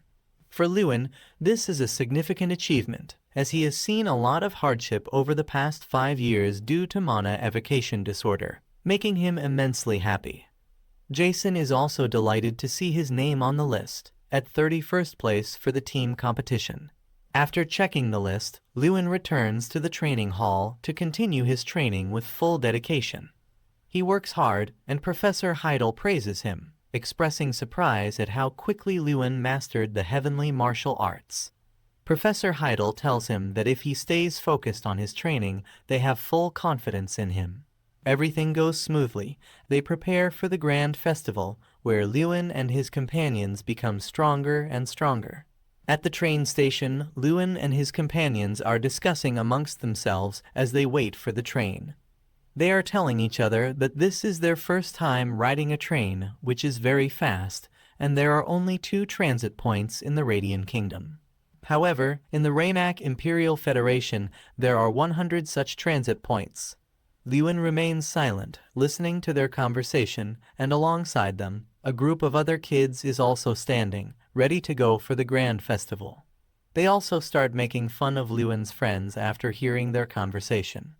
Luin recognizes the boy among them who is saying all this. His name is Hanks, who participated in the Magic Festival last year with Mikkel. And Hanks, along with his companions, starts teasing Luin, saying that there's no need for them to trust him as he won't be able to do anything in this Grand Festival. Both groups start pulling each other's legs, but Luin, despite hearing their remarks, knows that there are many people who want to take advantage of their connection with the Garahil family. Therefore, he doesn't pay much attention to them and focuses entirely on performing well in the competition. However, Hanks doesn't stop and tries to provoke Luin by mentioning Mikkel's name to break his silence. Luin, upon hearing this, breaks his silence and tells them that dogs are still loyal to him even when the owner is about to be kicked out. Upon hearing this, Hanks becomes irritated, but Luin remains calm. He explains to Hanks that the Grand Festival is very different from the last Magic Festival, and if he gets a good result, he will receive better opportunities that he won't get from the Garahil family. Luin tries to make him understand various things, but Hanks keeps teasing him and insists that they will have to rely on the Garhill family or else they will face difficulties later on. Luin gets tired of trying to explain and silently moves forward. In a short while, the train arrives and they all board the train. Luin's friends are very excited to be on the train because they have never traveled on such a fast train before, and they are also happy to see the progress of the world. Luin and Jason sit quietly on the train. At that moment, a group from another college comes and starts teasing them, saying, "Oh, do we have here country bumpkins of the Academy?" Luin recognizes them by the pattern on their coats that they are from the Oyota National Magic Institute, the only training school in Oyota, a sand kingdom built on a desert renowned for its ancient history. They were particularly known for honing their swordsmanship and physical abilities to the extreme. However, he is a bit confused about why they are here. They inquire about Mikkel's whereabouts, wondering if he ran away, and one of them jokingly says, "I was going to ask him to take care of us this year too, as a servant, I mean," and they burst into laughter. Then, teasingly, they say, "You guys will probably remain in last place as usual." Luin remains completely calm despite hearing their remarks, which Strange remarks upon, teasingly asking how he can tolerate so much. Luin doesn't respond to him, just thinking that now isn't the right time to say anything. However, he realizes how his academy is treated outside, and he believes that the authority and responsibility of his team are all on him because he is their representative. Then, a boy from the Oyota Magic Institute approaches Hanks and starts yelling at him, asking about Mikkel. But things escalate, and Luin intervenes, signaling towards the medal and indicating that he is their representative. The boy introduces himself as Oyota's representative, Seta Malkiri. Luin then tells him his name and asserts, "And I think that's for a first greeting. If you're done picking a fight, get out of our compartment now." He says this with great confidence because he has been listening to their conversation for a while. Seta Malkiri doesn't quite understand Luin's assertiveness, so Luin confidently explains to him, "You are going to apologize for calling us academies before you leave, right? In a polite manner, I mean." Jason and his companions are astonished by Luin's sudden display of confidence. Upon hearing Luin's demand for an apology, Seta Malkiri becomes extremely infuriated and shouts back, "Did you just tell me to apologize?" Everyone in the train compartment looks at Seta Malkiri in astonishment. Seta Malkiri, still yelling, turns to Hanks and asks, "Didn't you tell your new recruit about me?" Hanks becomes even more nervous and starts trembling in fear. Seeing Seta Malkiri's behavior, Luin realizes that this is why students attending the Magic Festival tremble at the sight of Oyota. They must have been intimidated by Seta Malkiri's team's aggressive demeanor before the match. Luin, however, doesn't flinch upon seeing Seta Malkiri's reaction and challenges him further. As Seta Malkiri becomes even angrier, he immediately moves forward to strike him. Just then, their professor arrives from behind and shouts, managing to stop Seta Malkiri. Seeing the professor, Seta Malkiri becomes apprehensive and doesn't proceed further. The professor scolds him, asking if he wants to make enemies right from the start. Seta Malkiri apologizes to Professor Heidel for his behavior and reluctantly follows him to his cabin, still threatening Luin as they leave. Seta Malkiri and his professor sit in their cabin, and Seta Malkiri asks why the professor stopped him since he was just following the method the professor had taught him. His professor takes a deep breath and tells him, "Didn't you notice?" Professor Heidel was smiling, indicating his confidence that he wants a fight between you and Luin. Seta Malkiri calms down upon hearing his professor and asks him if it's confidence. The professor replies, "Certainly, there is something about Luin, and we don't even know his weaknesses yet. I am sure he is a different guy from Mikkel that you fought with last time." After Oyota left, the atmosphere inside the cabin oddly changed. On the other hand, Luin and his companions sit together, planning and discussing. They reassure each other that the first match is a group competition without the representative. However, Luin's companions are not confident that they will perform well without Luin by their side. One of them shouts, "Of course, we'll do great." Hearing his words, confidence builds among all the kids. Luin thinks to himself as he watches them. He realizes that not long ago they were at odds with each other, but now they are united. This realization brings him great joy, and he smiles as he contemplates. However, one of them explains to Luin that when they were arguing with those guys, he should have handled them because they have spent their entire lives just fighting. But his words don't instill any confidence in Luin, and he remembers feeling angry at them for mocking their representative. So, while explaining to them, Luin says, "If I had stayed quiet, we would have truly become the academies. Do you want that? Are you going to keep being disrespected?" All the kids around lower their heads in embarrassment, unable to meet Luin's gaze. Even Hank sits in his seat with his head down, and his words can be heard from afar. If he's still feeling nervous, Luin tries to boost his confidence by shouting at him, "They've been disrespecting you for 5 years because you let them beat up on you." Then, addressing all the kids, he says, "This is not the time for fighting amongst ourselves." One of Hank's friends brings him over to Luin and suggests, "I'm thinking of placing Hanks as the gatekeeper in the arrow ball match. What do you think?" Hanks blushes upon hearing this. Luin is delighted to see them join him for the grand festival, but he still has some concerns that they might betray him in the end. The next stop is the Altine Duchy, which is one of the states belonging to the Rainak Imperial Federation and the only state recognized as a neutral state under the Empire. Here, even if they are enemies who have been at war for decades, emotions must be excluded if bloodshed occurs. If any crime occurs within Altine, the Rainak Empire, the ruler of the continent, steps forward and judges the crimes. Due to this, large-scale international competitions such as the Magic Festival of the Magic Society and the Sword Grand Prix of the Swordsmanship Society are held in Altine. When Luin and his group get off the train, they are astonished to see the towering buildings. Jason tells Luin, "This is none other than the Rainak Empire." Correcting Jason, Luin says, "Idiot, it's not an empire. It's an imperial federation under the control of the Empire." There are numerous people on the street, going about their daily activities. Jason feels overwhelmed by the sight of this place, feeling like he's in a different world. He nervously tells Luin, "Our Daemon Empire is supposed to be rich in itself, but the states here are." Luin feels disappointed upon hearing Jason's remarks, but he knows that this is Altine, just as he expected. The atmosphere feels relaxed, and the place is beautiful with its antique charm and grand buildings. Luin feels like he's come from a smaller place compared to this grandeur. As they prepare to depart for their accommodations, several horse-drawn carriages arrive to pick them up. Luin, Jason, and Professor Heidel are seated together in one carriage.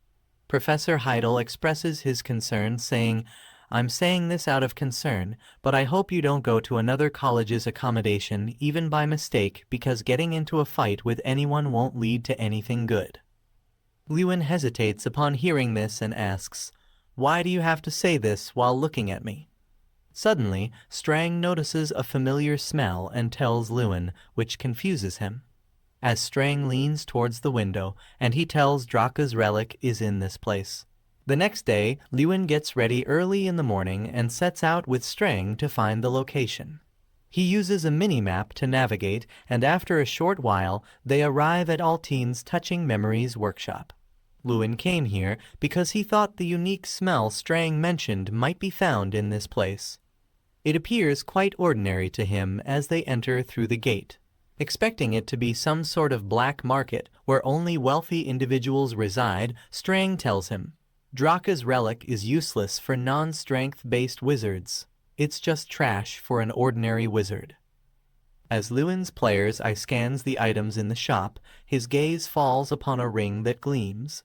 Using the player's eye, he discerns it as the Ring of Invulnerability, the first artifact created by Draka, but also his first failure.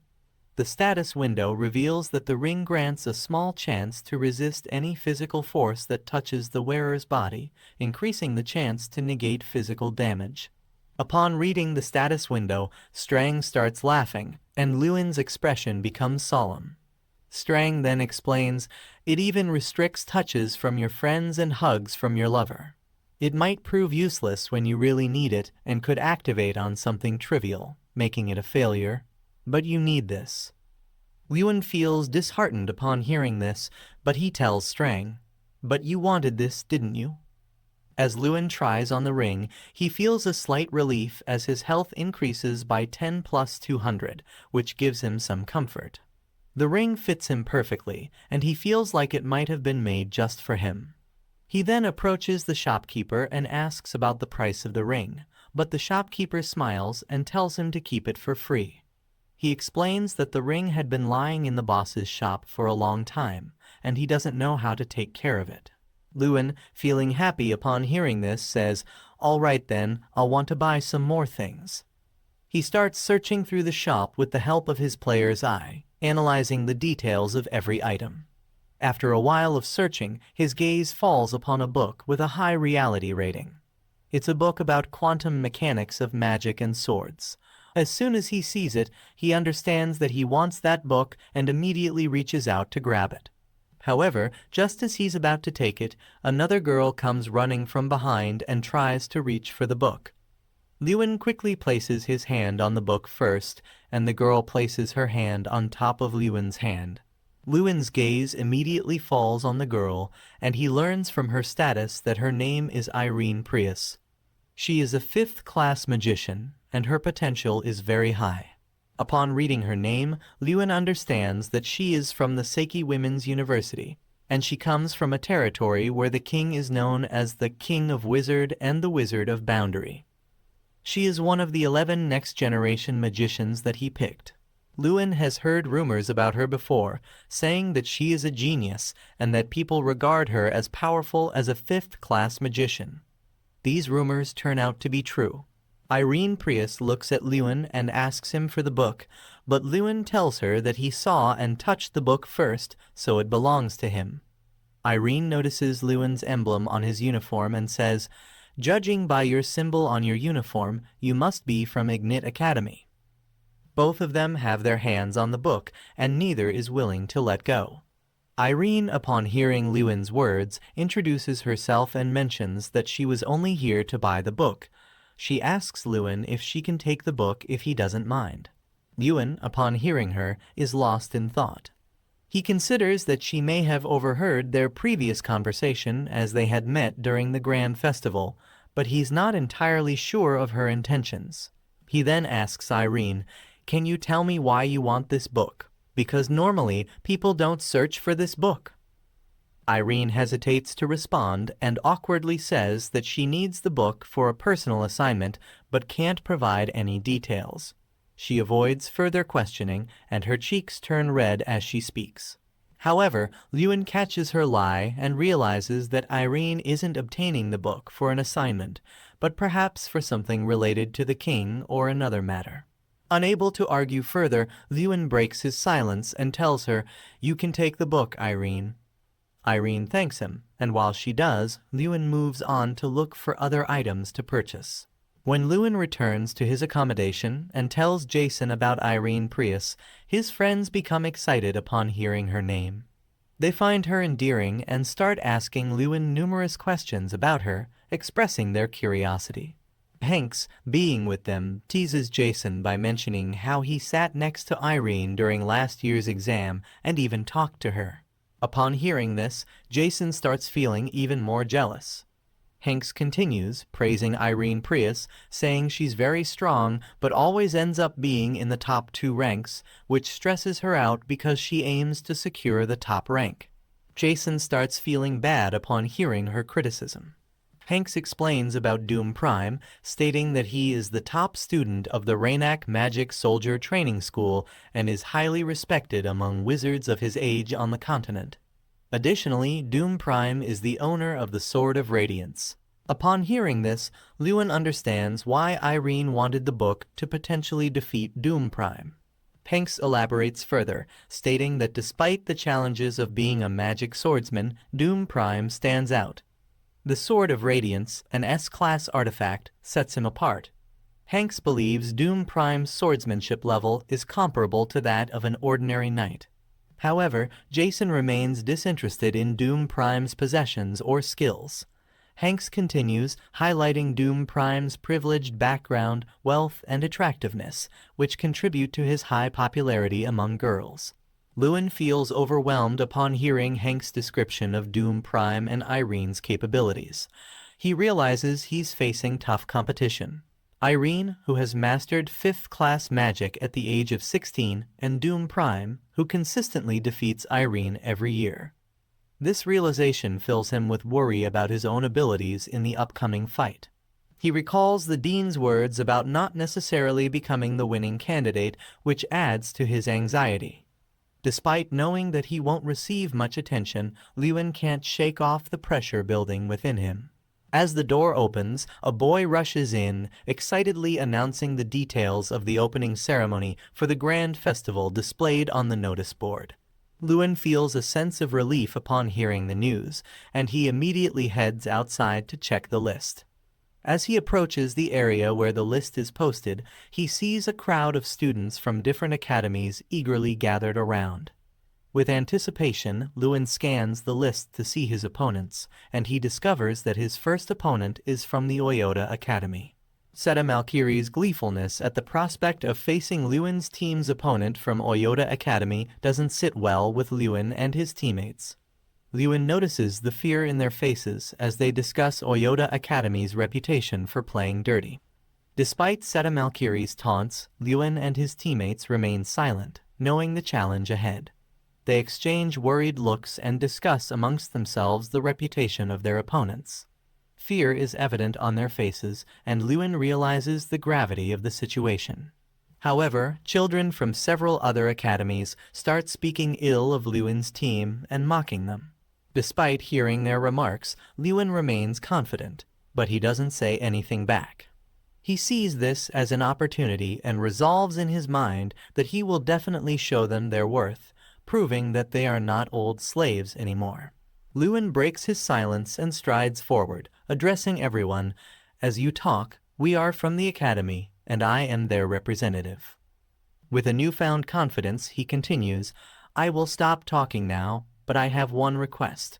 Don't ever call us the Academy again. It's unpleasant. As he says this, a different kind of smile forms on his face, and there's a gleam in his eyes. Upon hearing this, Seta Malkiri gets angry, but Luin interrupts him with a confident smile, saying, I've dwelled in last place for so long that I'm tired of it. So now I want to try being first place. But Seta Malkiri and his companions continue to taunt Luin, repeatedly calling him by that name. Luin remains unfazed by their words and confidently asserts, I am the trump card who doesn't turn back in the battlefield. After a while, everyone goes back to their respective accommodations. Seta Malkiri is still upset about Luin's words and asks his companions about him. They inform him that they gathered some information about Luin and found out that he was a failure for the past several years. And continuing, they say, I'm not exactly sure, but at the beginning of the semester, he did a complete 180 and became a monster who got amazing grades. Upon hearing this, Seta Malkiri becomes somewhat confused. His companion continues, suggesting that perhaps his newfound confidence stemmed from this change. Seta Malkiri recalls his professor saying something similar, but he doesn't fully buy into the idea. Instead, his companions express determination to teach him a lesson using their school's traditional methods. On the other hand, in the Ignit accommodation, Luin and his companions are planning for the upcoming Mana grenade throwing event. It's a team competition where all team members, except the student representative, participate.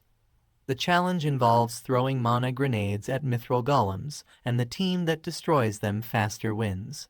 Hanks, however, is still worried. If Luin is not present in the match, he wonders how they will fare. Luin reassures him, saying, You don't need to worry. You'll do great in the group.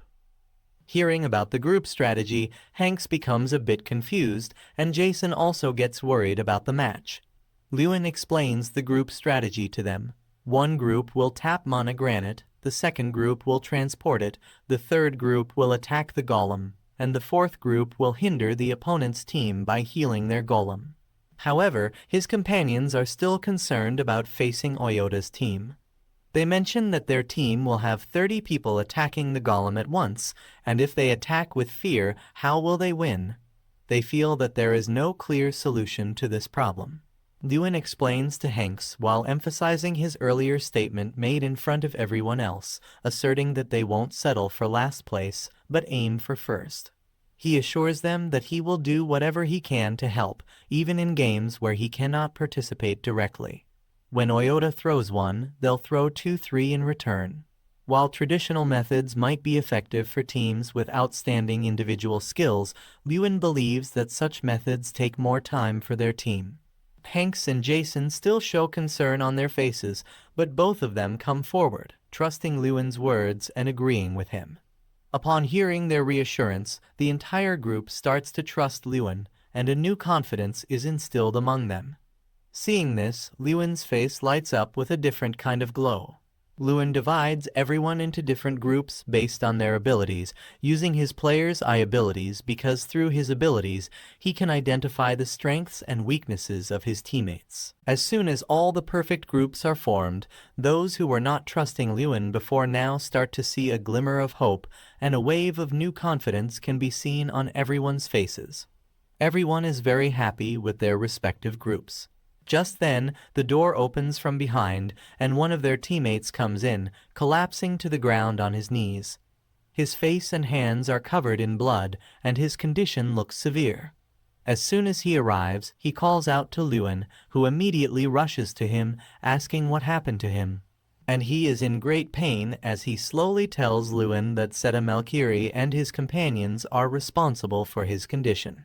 Unable to bear the sight of his teammate's condition, Luin immediately heads towards Seta Malkiri's accommodation upon hearing his voice and calls out to him. As Luin approaches, he sees Seta Malkiri standing there laughing.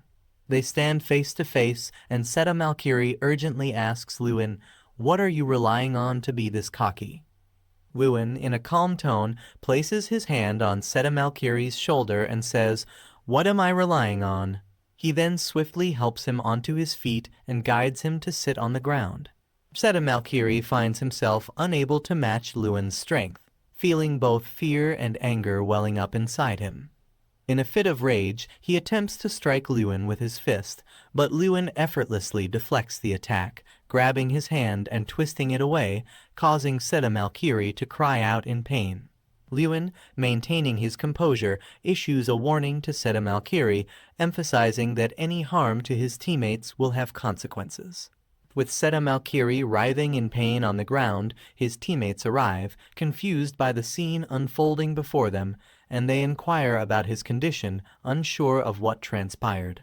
Luin's face lights up with a different kind of gleam, exuding confidence as he challenges Seta Malkiri. "Do you want to make a bet with me? This bet will be on Takbam." After this, the scene shifts to Luin returning to his dormitory, where he shares the incident with his teammates. They respond with joy and reassure him, noting that it's the same technique Mikkel used. They predict that Seta Malkiri will be in tears after losing the Takbam. Luin continues, explaining that if he wins, Seta Malkiri will have to apologize to everyone, including all their fellow students. This news sparks a wave of happiness among his teammates, filling Luin with satisfaction. One of their teammates rushes in, shouting to open the gate, announcing that they need to head to the Alteen Stadium. He urges everyone to get ready. In a short while, they all arrive at the stadium for the opening ceremony of the Grand Festival. The Grand Festival is an event celebrated by magicians and the entire continent, historically known for hosting magicians who become important figures shaping the continent's history. In the stadium, students from different academies are present, each with their flags and representatives standing between the stadium sections. Meanwhile, those seated in the stadium cheer loudly to support Ignit Academy, a sight that fills Luin with great joy. Luin is filled with excitement as he realizes he's standing in a place where many legends have been made, which brings him great joy. After a short while, the opening ceremony comes to an end, and all students are instructed to take their seats. Students from all academies begin to depart for their destinations, and as Luin walks, he encounters Seta Malkiri, who threatens him, saying he won't let his guard down next time, and disappears.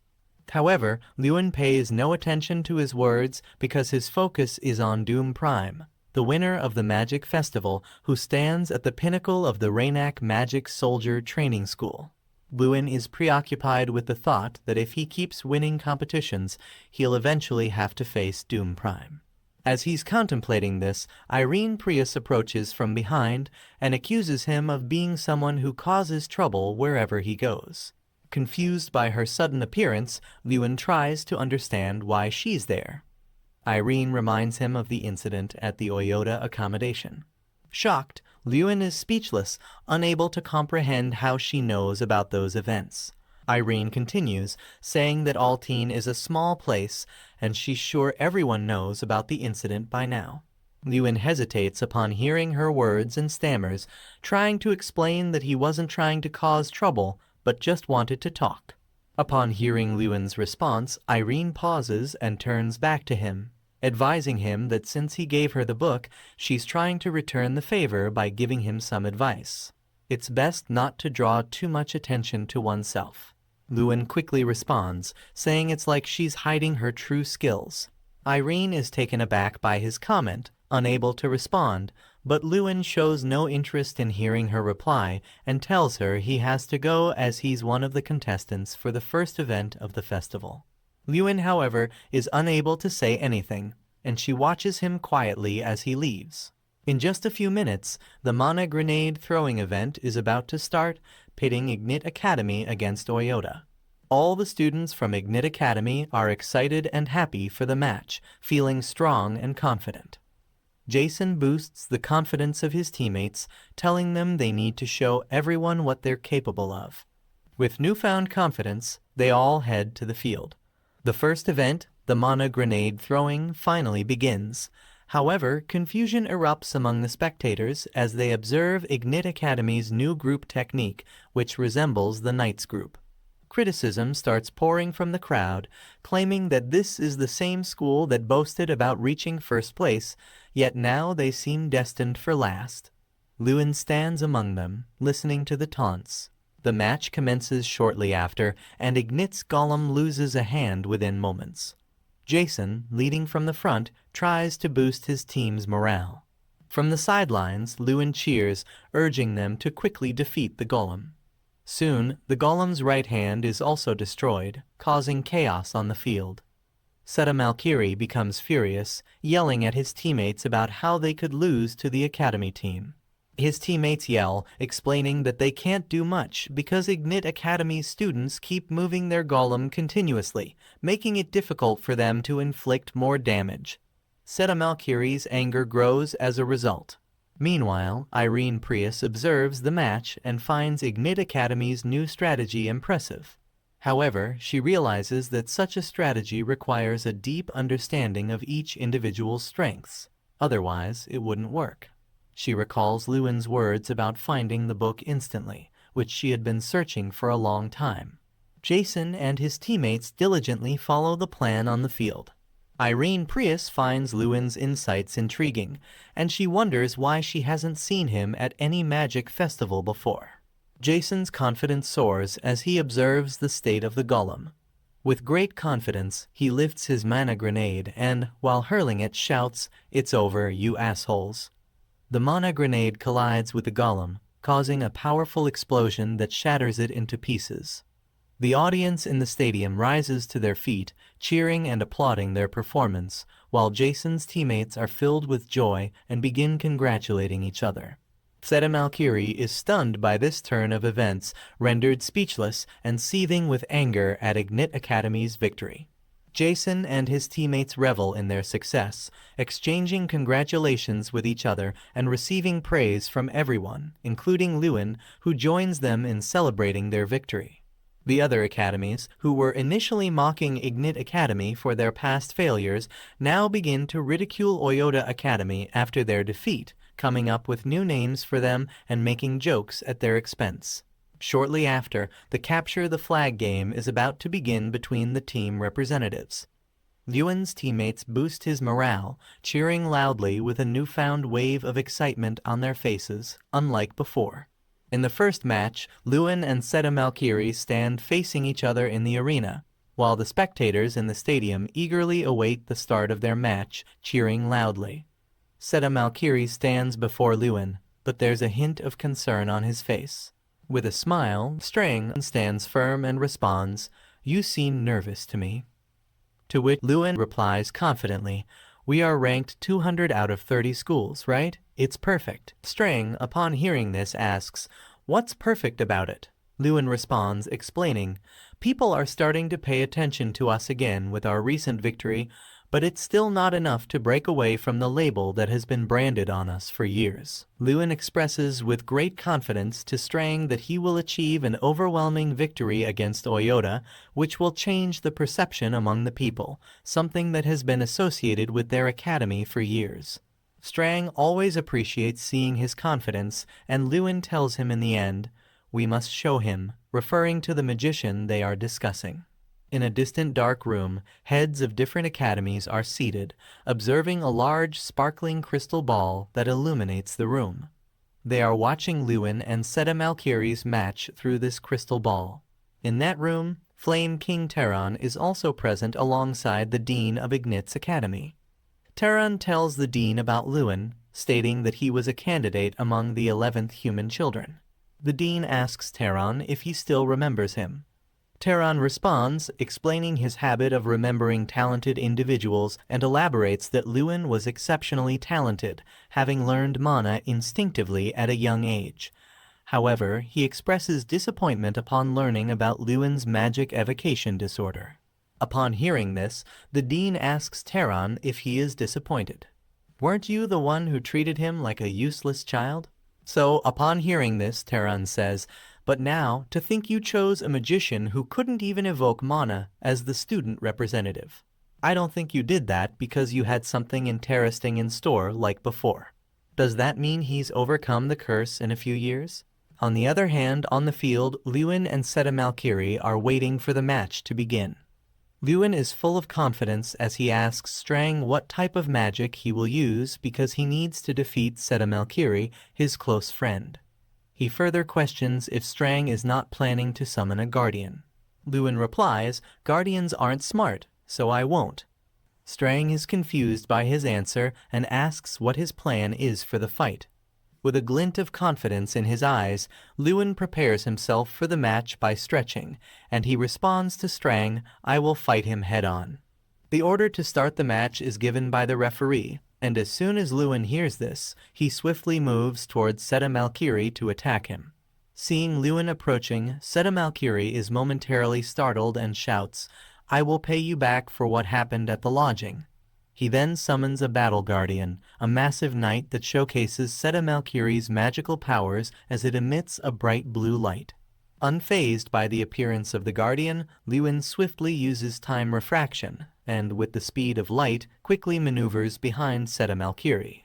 Sensing his presence, Seta Malkiri turns and immediately attempts to punch him.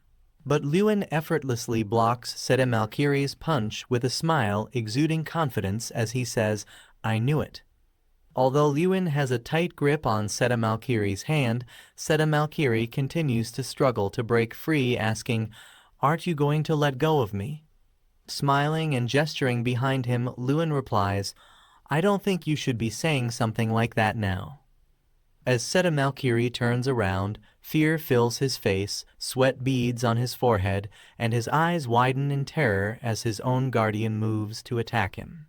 Seta Malkiri tries hard to free his hand, but to no avail. Luin, seeing his terrified face, is pleased and encourages him to keep trying. Despite Seta Malkiri's persistent efforts, he can't break free, and as his guardian closes in, he realizes that when he lost to Luin last time, it wasn't because Luin's guard was down, but because Luin possessed formidable strength. In a desperate attempt to save himself from the guardian's attack, just moments before it strikes, he concedes defeat. Hearing this, Luin swiftly attacks the guardian with his flame attack, preventing any harm from coming to Seta Malkiri. Seta Malkiri is extremely astonished by Luin's immense power, finding it hard to believe that Luin has dealt such heavy damage to his guardian of steel, leaving multiple cracks in its armor by continuously punching it with his bare hands. Luin's display of power leaves Seta Malkiri utterly speechless and in awe. Luin then approaches him, and reaching where Seta Malkiri is sitting on the ground. There, Seta Malkiri, feeling vulnerable, asks Luin if he saved him. Luin, in response, confirms that he saved him, but with a smirk, he adds that he just wanted to finish him off himself. Then, reminding him of their bet, Luin asks if Seta Malkiri has forgotten about it.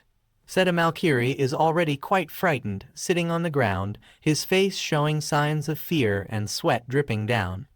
Luin has no intention of showing mercy and, using his strength, flicks him on the forehead.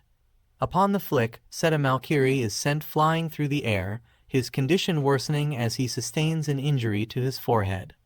As he flies through the sky, he gazes at the deep blue sky, marveling at its vastness. Initially, the spectators are stunned by the sight, but soon they erupt into cheers and applause, expressing their joy. Luin's classmates are particularly delighted by his performance, cheering loudly to support him in his victory.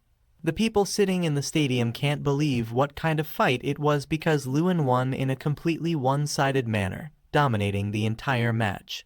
And after this match, everyone's attention shifts away from the others and focuses on Luin.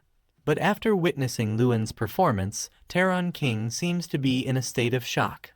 Being a magician of demigod state, he can't comprehend how a mere star-level magician, a border magician, could deliver such an outstanding performance.